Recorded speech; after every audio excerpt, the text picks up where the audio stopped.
Chapter 6।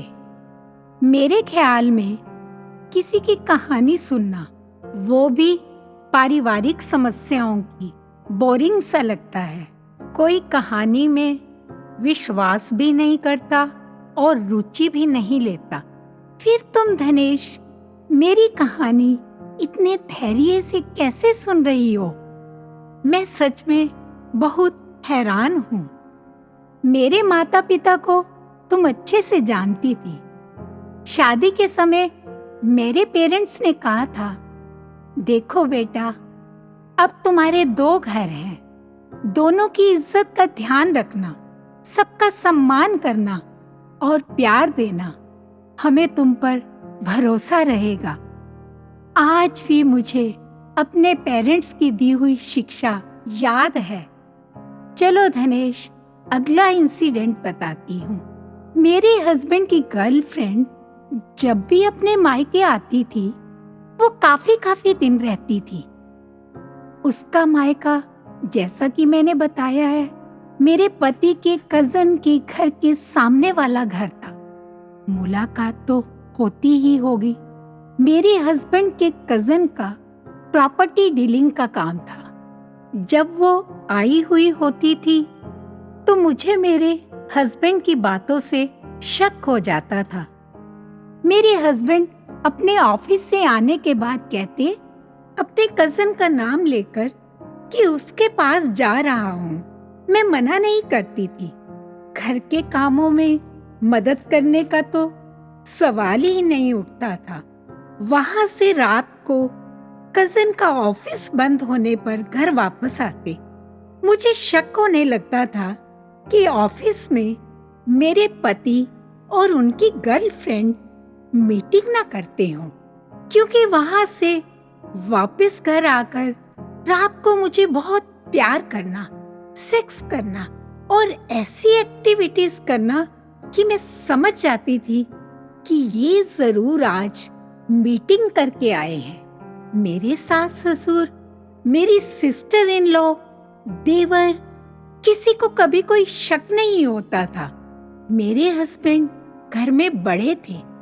बस क्या कहूँ धनेश, घर का इतना काम होता था, थक जाती थी।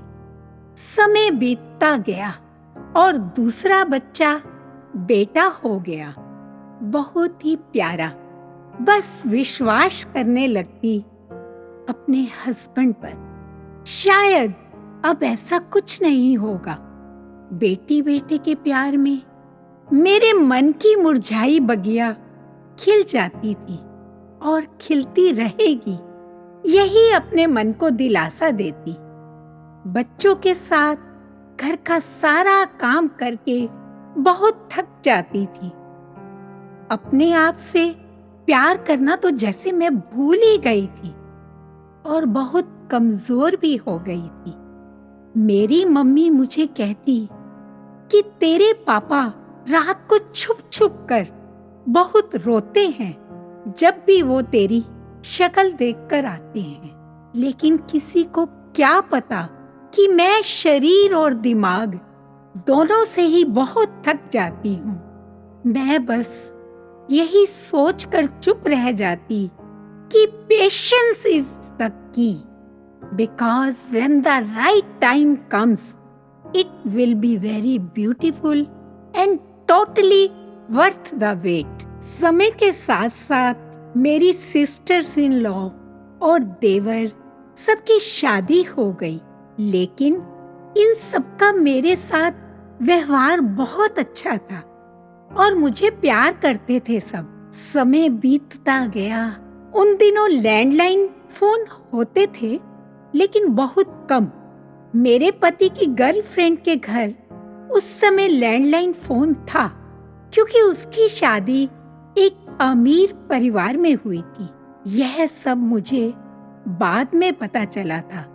फोन करते होंगे यह दोनों, मुझे मालूम नहीं।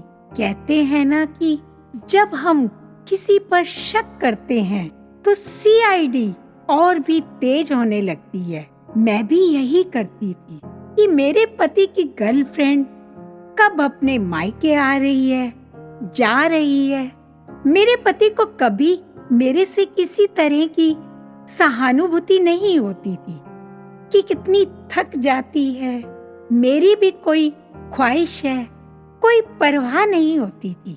मैं अपने माता पिता के पास जाती रहती थी, लेकिन कभी कुछ बता नहीं पाई। अब सोचती हूँ दिल की बात साफ साफ कर देनी चाहिए, क्योंकि बता देने से फैसले होते हैं और ना बताने से फासले। यहाँ से शादी के बाद मेरे पति के द्वारा चीटिंग शुरू हो गई।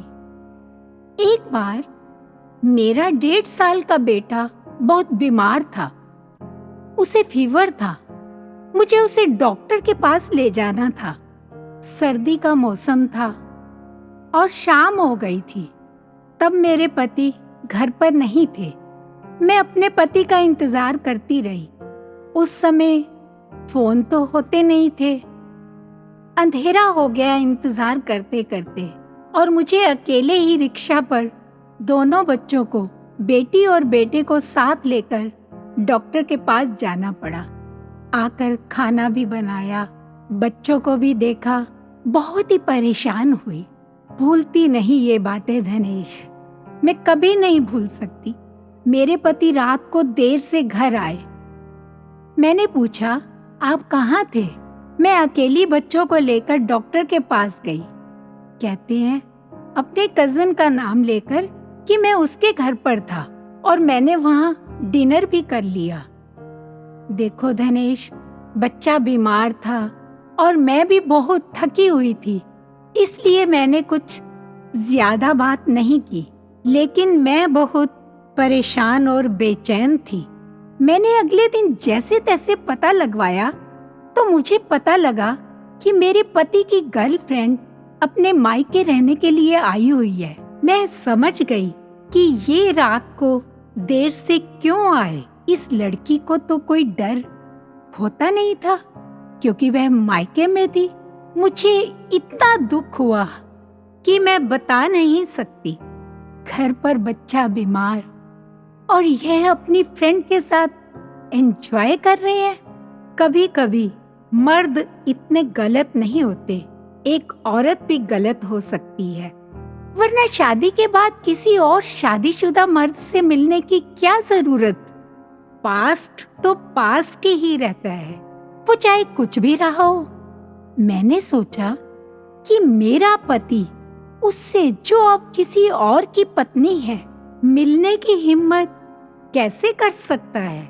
यह तो साफ ही है कि वह लेडी मेरे पति को एनकरेज कर रही है, सपोर्ट कर रही है। वरना एक शादीशुदा मर्द की हिम्मत कैसे हो सकती है। मेरे पति का कजन और उसकी वाइफ भी उनका पूरा साथ दे रहे थे।